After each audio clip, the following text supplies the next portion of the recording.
Well, hello, friends.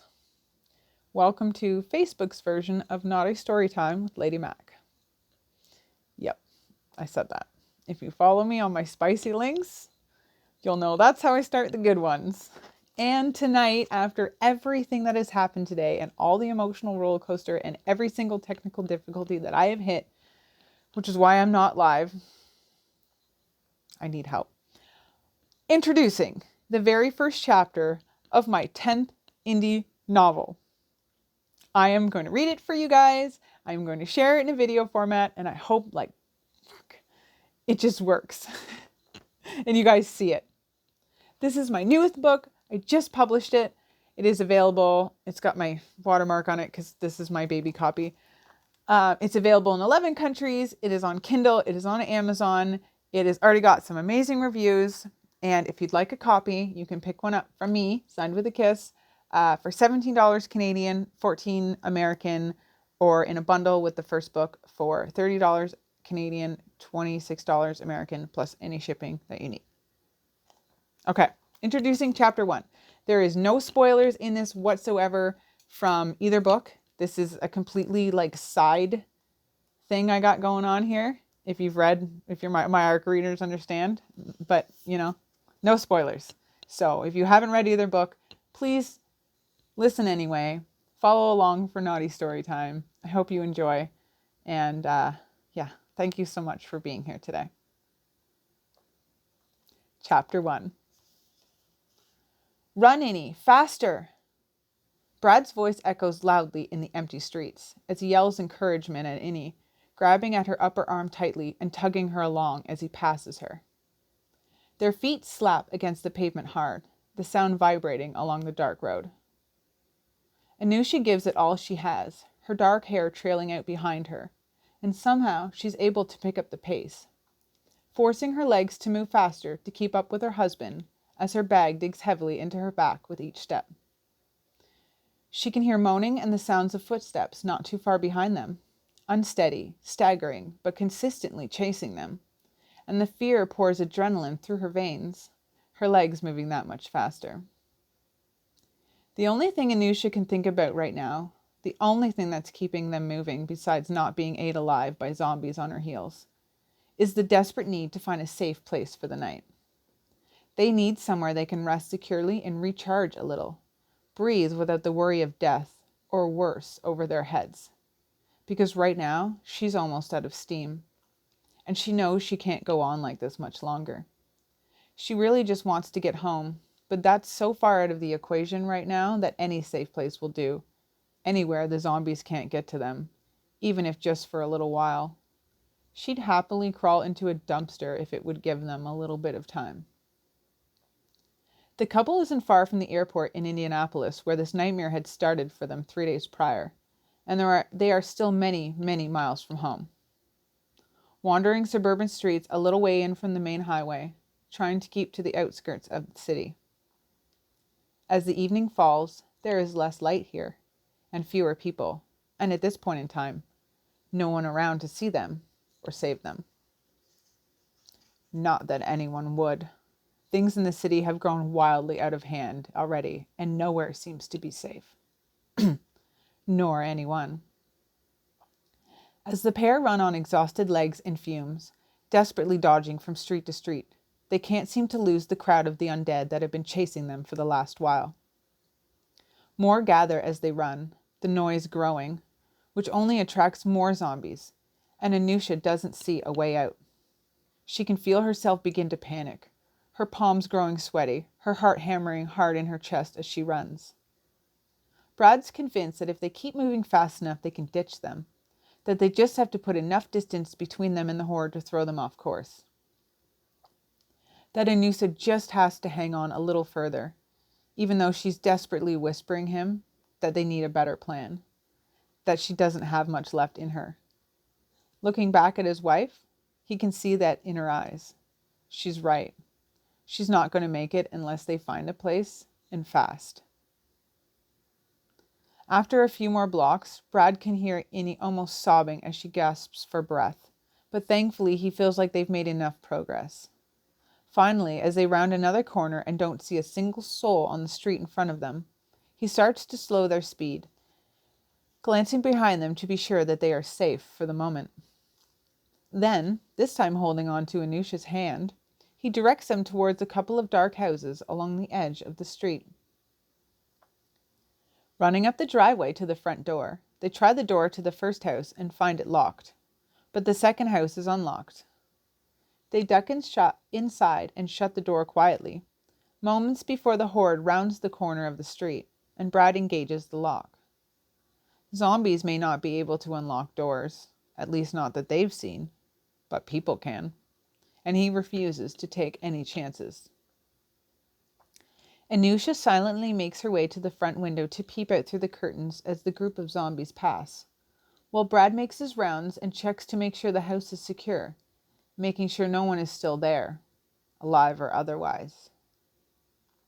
When he's certain the place is clear and safe, Brad comes up behind her, wrapping his arms around her waist and holding her close. In a surreal moment of peaceful. See, I edit all my videos, but you guys we're raw dogging it tonight. In a surreal moment of peaceful yet horrific silence, they stand in the empty home and watch as the last of the crowd of undead humans passes them by, moving on to whatever else distracts them next. Anusha lets out a quiet sigh and sinks back into Brad's arms. She can't help but think about how quickly life had changed, and how drastically. They were supposed to be in Hawaii right now, laying on a beach getting drunk, soaking up the sun on their honeymoon. Not running for their lives, taking refuge in strangers' houses, with nothing but scavenged goods, trying to stay alive. She lets out another little sigh, and as if reading her thoughts, Brad holds her closer, squeezing her and kissing the top of her head in comfort. Slowly, he pulls her away from the window. God, I'm losing my voice today. We are raw dogging it. This is going to get a little bit spicy and a little bit violent. So if you watch this far and there's still quite a bit to go, but if you watch this far and you're like, oh, this is pretty cool, trigger warning. Silently, in what has almost become a routine by now, they go about making themselves a little camp in the living room and set up their stuff, and then they head off and search the house for food or anything useful. This place is still as it would have been before this started, which tells them that, like a lot of the houses they've been in so far in the last 3 days, most people either took off right away for somewhere safer, or, like Brad and Anusha, they had never made it home in the first place.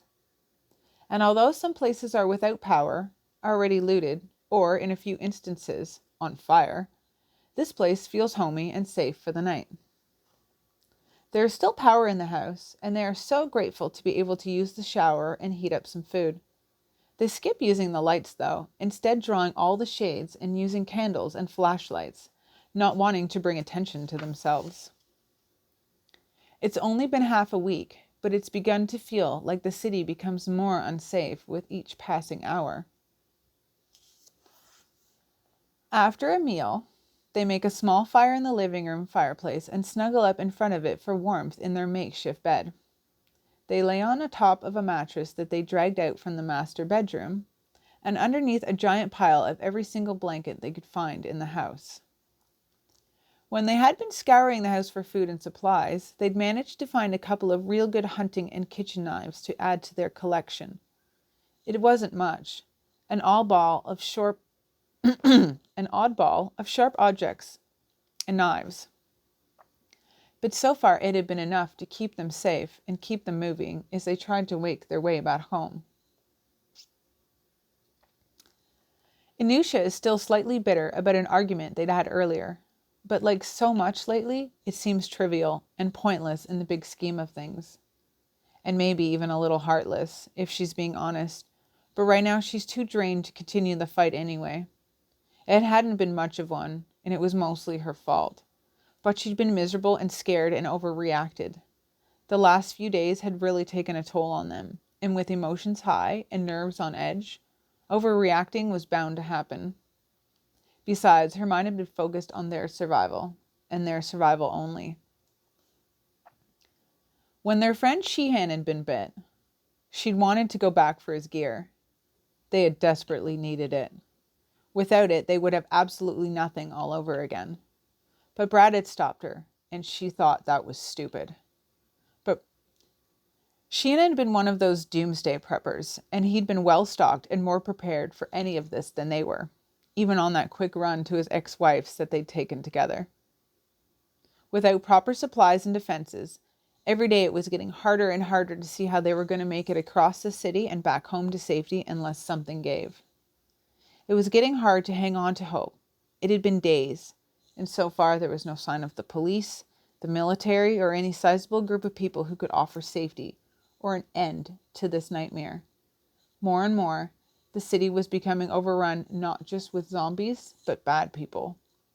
They'd once made it 3 blocks in a stolen car before someone threatened them for it at gunpoint, and they were lucky that was all the man took. "I love you, Eni," Brad whispers above her, using his favorite nickname for her as he kisses her lightly on the top of her head. The feeling of his warm, loving lips on her forehead brings her back to the here and now, and she feels a small smile tug at the corner of her tired mouth. "I love you too," she replies sleepily, snuggling into his warmth, so grateful they made it safely through another day together. After the death of Sheehan, every minute they make it through feels like a miracle now. I'm going to skip a chunk of this chapter. Originally, I had planned to do this live and do this during the day, and it would be kind of interactive as I read. It does talk about Sheehan. It does go back a bit. So, again, if you're like, what the fuck, Carissa? It goes back. Like, it does talk about their first couple of days. But I'm going to skip that. And as you can see, I'm skipping like 4 pages.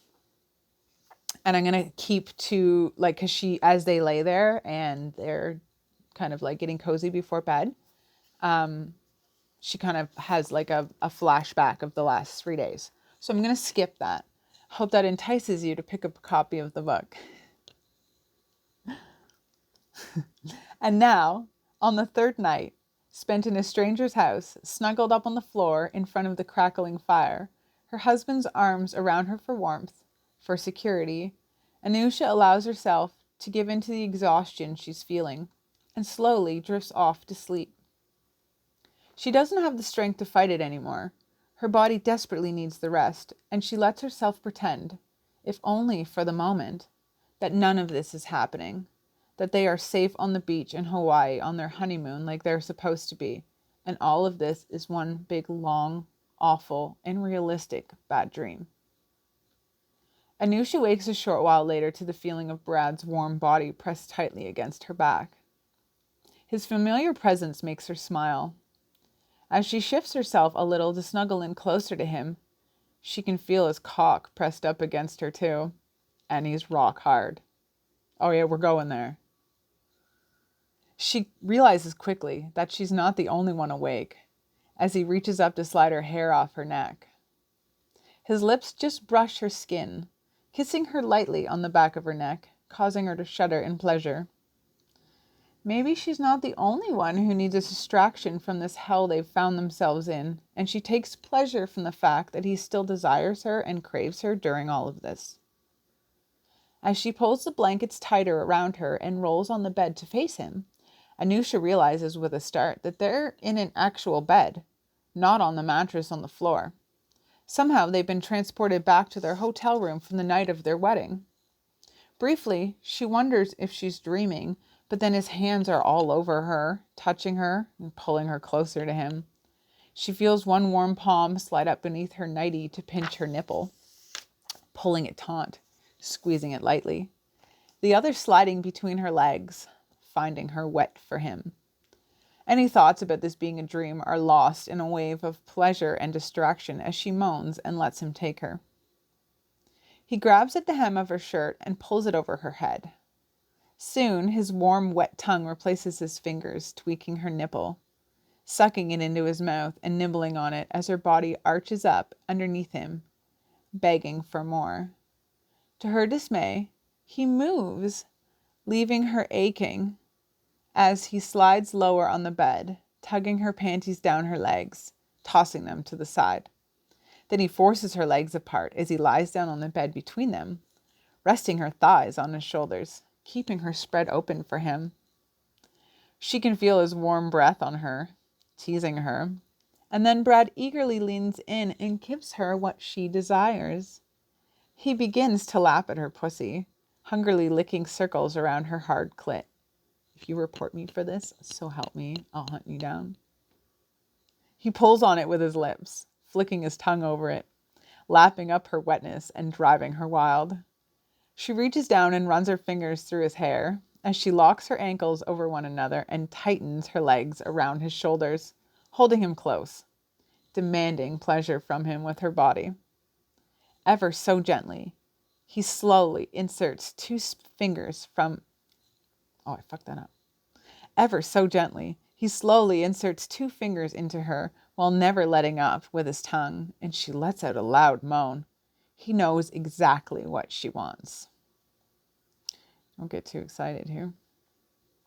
His long fingers probe her deeply, expertly, finding and stroking her G-spot, and then her hips jerk up off the bed and push her clit into his mouth. Brad laughs against her, calling her a greedy girl, and the vibrations course through her entire body. Anusha lets out another loud moan, this time tossing her head back into the pillows with her eyes tightly closed, really getting into it and giving in to the pleasure he's giving her. Suddenly, he pulls away at the same time the sound of breaking glass fills the room. The windows of the other side of the hotel room break, shattering everywhere, and zombies begin piling in. Anusha's moans give way to screams as she grabs at the surrounding blankets, pulling them in around her in shock, acting on impulse to try to cover up her nakedness. Her legs are still spread wide over his shoulders, and with a look of terror in his eyes, Brad is yanked from between them, desperately grabbing onto one of her thighs and the bed sheets as zombies grab at one of his arms. She can feel Brad's nails dig into her skin, and she desperately reaches out to hold onto him. Another zombie grabs his legs, tearing him from her arms and right off the bed, deep into the horde of them as he opens his mouth and cries out in horror for her to help him. The scent of blood and rot fill her nose as she screams, her screams combining with Brad's, crying out for his life. She watches helplessly as he's torn limb from limb, blood splattering everywhere as the zombies feast on him. Hands grab her roughly by the shoulders, and she swats and lashes out at them, trying to defend herself. Suddenly, she's shaken awake, finding herself back on the mattress on the floor in the empty house, staring into Brad's worried face, perfectly whole and alive, as he comforts her and holds her tightly. He comforts her both to soothe her from her nightmare and also to shut her up at the same time, as she'd woken up screaming, again, the second time in just as many nights, plagued by horrifying dreams. The last thing they need is to draw a horde of zombies to their location, barging through the windows for real at 4 a.m. After that, there is no going back to sleep for her, even if she wanted to. The thought of falling back to sleep and falling back into another repeat of that awful dream makes her shudder. She just wants to be awake and with Brad. Alive. They cuddle and talk for a bit until her heart rate calms down and her nerves slowly settle. And then after a cold breakfast and a quick wash up in the bathroom, now I need some water, and I didn't bring any down here with me because this is the third take I've done. Don't want to talk about that. They pack up what they need and get an early start on their travels. The sad dream brings them closer and settles the fight they had been in the night before. Not that it had been worth fighting over anyway. In the light of another day, Anusha once more finds herself on the positive side of her runaway thoughts, sure that today they will make some progress and be safe and make it home. All right.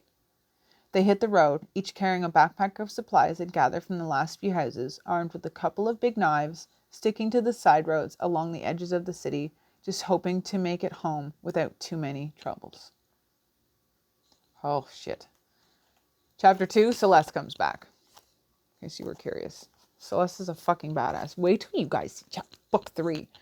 I'm not even on my roster of next books. All right. Completely raw dog that. I love that expression. My almost 17-year-old has been using it. I know somebody's going to be like, that's inappropriate. What were you doing at 17? They've been using it, and I was like, oh, I I forgot about that one. That's a good one for today when I'm like really stressed. Today's been a day for me. Today has been a day for me. So yeah, I was expecting to do like an hour-long live during the day. I was going to sit outside and I was going to read and it was going to be great. So I was going to get that middle part in there where they talk about the 3 days that Brad and Anisha have been on the road. If you want to know what happens, you could support me. You could also support me in so many other ways. Like I have 10 books now and I've never really promoted them as far as like, please leave me a review. Please, like help me like share them with the world. Getting reviews on Amazon and getting them ranking on Amazon is something I've never pushed before and something I'm really, really, really, really, really hoping to do a lot in the next coming months. So if you have 5 minutes and $0 or no need to want to read these, but you still want to support me, 5 minutes of your time, go to Amazon. I'll post all the links. They're already on my Facebook, but I'm going to make sure as I do a closing post, I share everything. You could just go leave me some reviews and that would mean absolutely everything to me. Again, if you like the book and want to know more, there's 2 books in the series now. Forced Out of Fear is book 1. Song of Survival is book 2. Thank you so much for being here. 22-minute video. Holy crap. Hopefully Facebook will let me upload this. I love yous. Comment as you're watching this. Like it will really help boost this video and then I will comment back because I've got a CBD drink. I got no kids in case somebody wants to like comment. I got some weed and I'm going to decompress. This has been such an emotional roller coaster. Couple more posts planned and the wrap up. So the contest I'm not going to draw live simply because I am too much of a hot mess and my internet won't do it. So I'm just going to record it. I'll just put everybody's name into a thing and I will record it just like this and I have my computer and like, so it'll still be like live in the sense that you guys can see it and I'm not messing with anybody. I hope by now you trust me. Like I'm so vulnerable, but like, I just can't I can't, the moment I hit live, it's like glitch, glitch, glitch, glitch. I don't know what's going on. I'm going to talk to Telus and if anybody is techie, like please help a girl out. Okay. Love yous. Thank you for being here. Thank you for being here. I really hope you enjoyed Naughty Little Storytime, Lady Mac. There is a bunch of this on my YouTube. It's free. Some of it's been watched like 25,000 times. Go watch it, Lady Mac XO. And if you really, really like it for $5 a month, you can subscribe to my OnlyFans. There's like 15 videos on there and they're totally uncensored. And I would love it if you would love them too. Okay. I really am done talking now. I've taken up all of your time today. It means everything to me. Take care.